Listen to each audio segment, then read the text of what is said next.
എല്ലാവർക്കും നമസ്കാരം. കിഫ്ബിയിൽ നിന്നും പുതിയ റിക്രൂട്ട്മെന്റ് നോട്ടിഫിക്കേഷൻ വന്നിരിക്കുകയാണ്. റിക്രൂട്ട്മെന്റിലേക്ക് 50,000 രൂപ മാസം സാലറി ലഭിക്കുന്ന പോസ്റ്റാണ് നമുക്ക് വന്നിരിക്കുന്ന. റിക്രൂട്ട്മെന്റിന്റെ കംപ്ലീറ്റ് ഡീറ്റെയിൽസ് 1 by 1 ആയിട്ട് നോക്കാം. റിക്രൂട്ട്മെന്റിന് ആപ്ലിക്കേഷൻ സ്റ്റാർട്ട് ആയിട്ടുണ്ട്. 13 മാർച്ച് 2026 വരെ നമുക്ക് ഓൺലൈനായിട്ട് അപ്ലൈ ചെയ്യാൻ സാധിക്കുന്നതാണ്. നമുക്ക് ഏത് പോസ്റ്റാണ്, അതിന്റെ ക്വാളിഫിക്കേഷൻ ഡീറ്റെയിൽസ് ഒക്കെ 1 by 1 ആയിട്ട് നോക്കാം.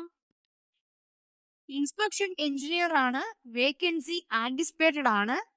ഏജ് ലിമിറ്റ് പറഞ്ഞിരിക്കുന്നത് 35 വയസ്സ് വരെയാണ്. ബിടെക് സിവിൽ പഠിച്ചവർക്കാണ് അപ്ലൈ ചെയ്യാൻ സാധിക്കുന്നത്. ഏജ് ലിമിറ്റും പോസ്റ്റ് ക്വാളിഫിക്കേഷന്റെ ഡേറ്റ് പറഞ്ഞിരിക്കുന്നത് 1/2/2026 ബേസിസിലാണ് ഏജ് ലിമിറ്റ് കാൽക്കുലേറ്റ് ചെയ്യുന്നത്. 5 വർഷത്തെ എക്സ്പീരിയൻസ് ചോദിക്കുന്നുണ്ട്. 50,000 രൂപ മാസം സാലറി ലഭിക്കുന്നതാണ്. സോ നോട്ടിഫിക്കേഷൻ ഡൗൺലോഡ് ചെയ്യാനുള്ള ലിങ്ക് ഡിസ്ക്രിപ്ഷൻ ബോക്സിൽ കൊടുത്തേക്കാം. നോട്ടിഫിക്കേഷൻ ഡൗൺലോഡ് ചെയ്ത് വായിച്ചു നോക്കിയതിനു ശേഷം അപ്ലൈ ചെയ്യാൻ ആഗ്രഹിക്കുന്നവർ അപ്ലൈ ചെയ്യുക. അപ്ലൈ ചെയ്യാനുള്ള ലിങ്ക് ഡിസ്ക്രിപ്ഷൻ ബോക്സിൽ കൊടുത്തേക്കാം. Thank you.